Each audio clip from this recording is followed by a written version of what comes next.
Stage Sherri Hope Culver from Center for Media and Information Literacy in Temple University, US. That's going to talk about media literacy for kids, a subject which a little bit Franak also approached, and something which obviously it's easier if you're going to approach children with media literacy once they're children, once they're the younger they are. But I'm going to let Sherri talk more about it. Thank you. All right, so let's get this started off on the right foot. I have a very important question that I need to ask everybody, and the question is, who lives in a pineapple under the sea? Absorbent and yellow and porous is he? Okay, I'm going to stop there. How about this one? La la la la, la la la la. Elmo's World. Yeah. Okay, first of all, you should know that to me, speaking is an excuse to sing. So that's first. But the reason that I share that with you is because I love being around kids. And there is a power in media literacy that comes from the content that kids like to consume. And SpongeBob, which is a global brand, which I was pretty sure everybody would be familiar with, and Elmo, have not just power when people are young, but power throughout our lives. These are just some pictures of me with children. I'm always looking for times to hang out with kids. I'm a college professor, so I'm most of the time with people that I would not consider kids. They're young adults. But I have spent many summers at a summer camp, an overnight camp. I'm an overnight camp person. Any other overnight camp people in the room? That's kind of a US thing. People go to overnight summer camp. But I spend a lot of time with kids and talk to them about the media that they consume. Yeah, that's me. It's very brave for me to show you that picture of that freckle face. But as Griffin mentioned earlier, the TV that I was watching when I was that age were 3 channels that I had access to. And that's not the world that my daughter lives in today. My daughter's 18. It's not the world that she grew up in. It's not the world that I am in now either.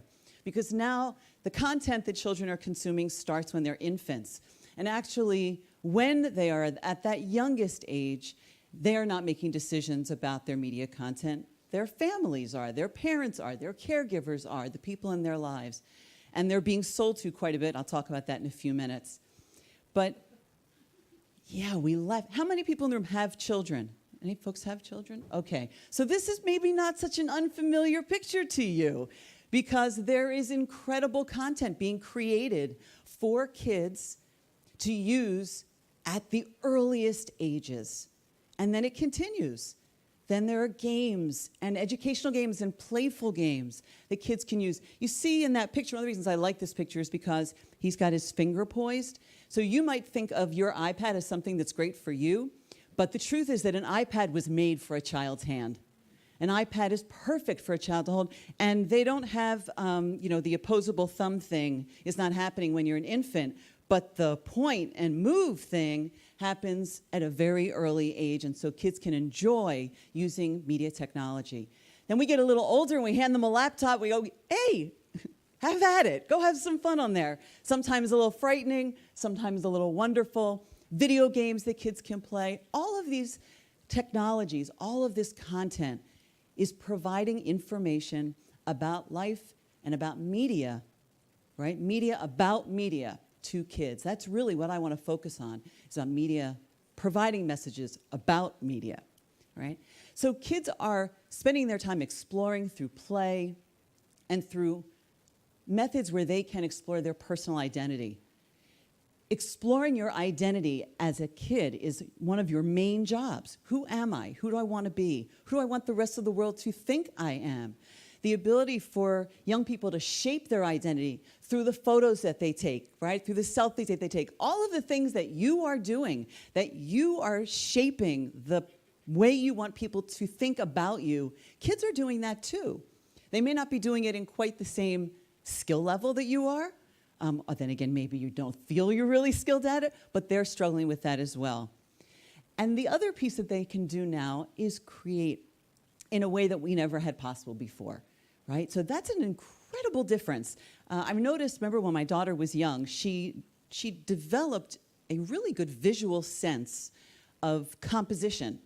from the time she was maybe 10 or 11 years old. Why might that happen? Because every time she wanted to take a picture and I handed her my phone to take pictures, she didn't take one and send it away to a local place to be developed. There was no worry about taking too many pictures that would cost something. I said, go, take. More. Delete. Edit. She just kept going. And over time, that skill really developed for her. So we've got the content that kids are consuming and the characters they're consuming it with. Because the characters that children come in contact with are it's not just SpongeBob as a character. It's SpongeBob as my friend, right? It's Scooby-Doo as my friend. I picked a couple of global TV characters for children, but also each of you, wherever you live, have the local TV characters that mean something to your local community, to your children. Maybe you have local actors who are doing a local TV show. But then you have things like Paw Patrol that the dogs can be seen all over the world. Children have what's called parasocial relationships with these characters. They don't just connect with them because they're fun. They actually become their friends. And they don't just connect with them when they're watching television or streaming something on Netflix. They connect with them when they carry them on their lunchbox, on their sneaker, on their T-shirt, on their comforter on their bed or their blanket on their bed. They want to be enveloped by these characters, and in fact, media today gives them every opportunity to do so. It gives them an opportunity to shape the kinds of people they think they're going to be, whether it's a little sexy, a little tasty in the case of the M&M. The girl on the bottom left there, that's her Instagram feed, one of her Instagram feeds. Many kids have Instagram feeds now. Boys are getting messages about who they should be and what they should look like through the media. And a lot of that is coming to us through streaming services. So this is the homepage of my family's Netflix. So how many of you have Netflix? Right? Okay. So in my home, so if you have Netflix, you can customize Netflix. So my daughter is Zoe. There's me, Sherri. My husband does amateur radio, so he thought it'd be funny to make his K3YB.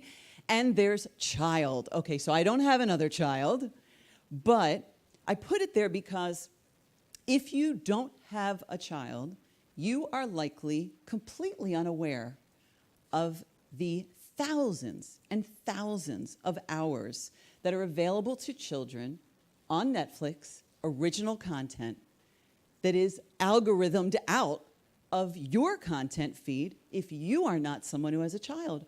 Actually, even when Zoe was accessing Netflix, I didn't make it as a child. You can designate it as a child stream. So hers wasn't even separated that way. That's a choice you can make.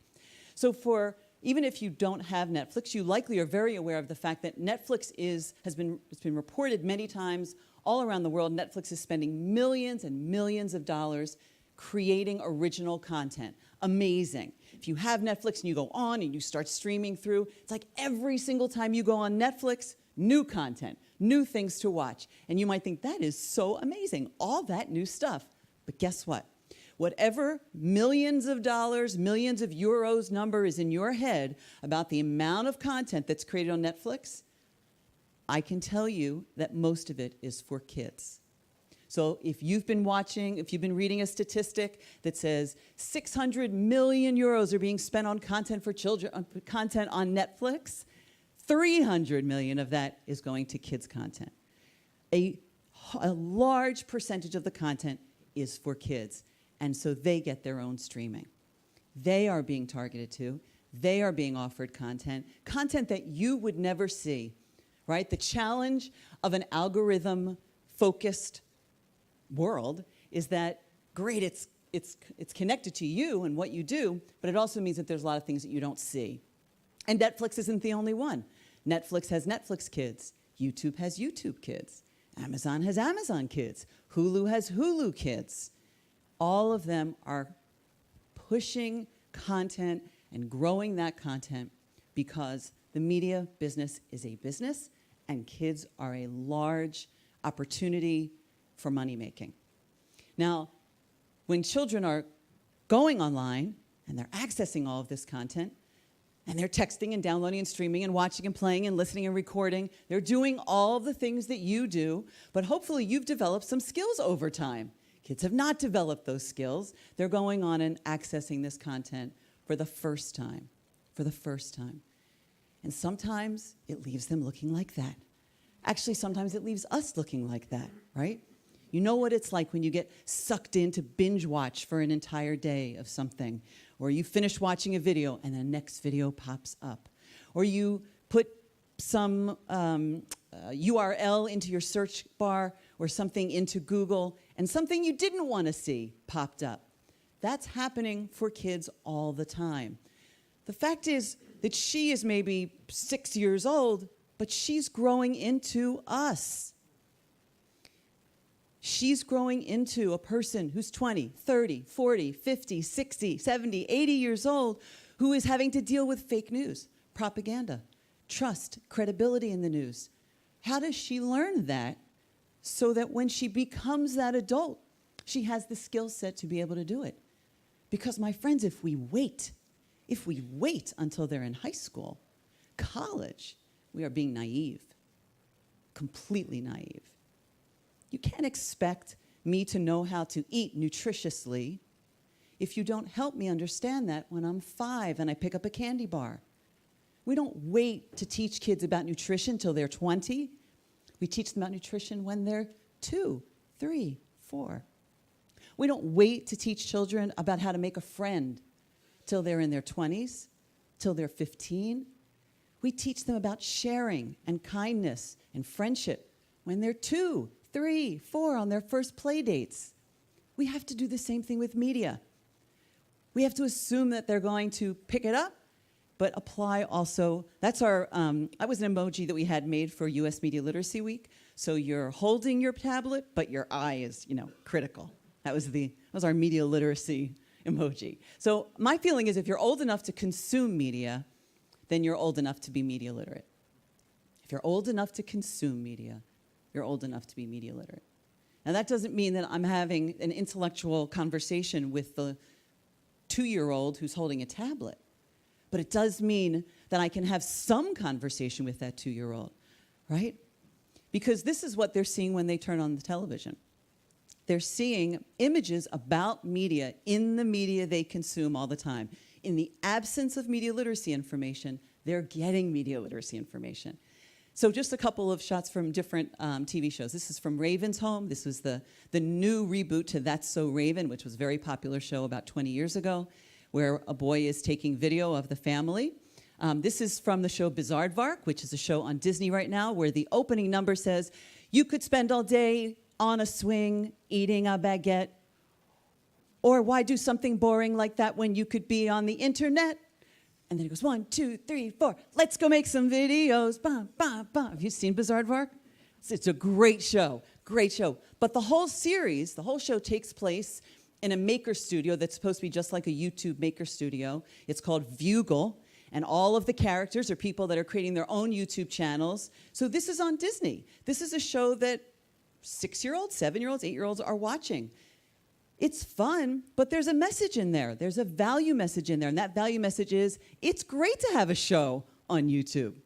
It's great to perform and have other people watch you on the internet, right?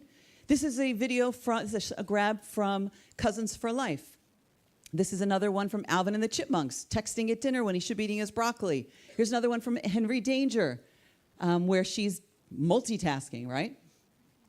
And here's one from the Loud House where the girls are texting. I could go on and on and on here playing video games. This is even from Sesame Street, Leela's cell phone addiction. There are so many of these out there because I actually did a research project about a year ago where I scanned all sorts of contemporary children's media to look for messages about media in the media. They are getting media literacy messages in their media. And these are the things we want to talk to them about. So I know that a great deal of the conversation here is going to focus on news and information, journalism and information.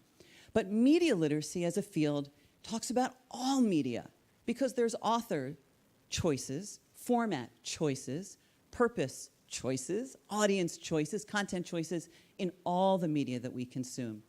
So we're not going to necessarily have a conversation with a child about the news because truly I would hope that child's not watching the news, right?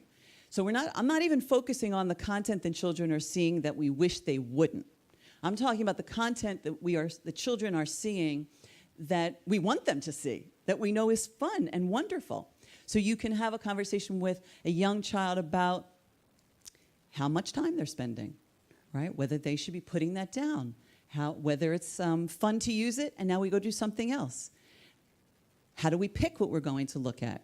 Asking questions about it while you're watching with them, and really walking them through each of those uses. I'm getting my little time signal here, so I'm going to try to tie things up and say to you that it's the questions we ask, and once you start doing that with a child at a young age, you build that skill set in them right from the start. So it's not about stopping your media use. It's not about taking the enjoyment away from your media use. It's about engaging children and helping them understand that being media literate starts with the youngest children, youngest people, right, in all their environments. Conversations with family, conversations with friends, getting it integrated into your school, industry responsibility, which is why I showed the pictures from the different shows, and government involvement where it's necessary. So thank you all so much, and I hope you'll have conversations with the kids in your life.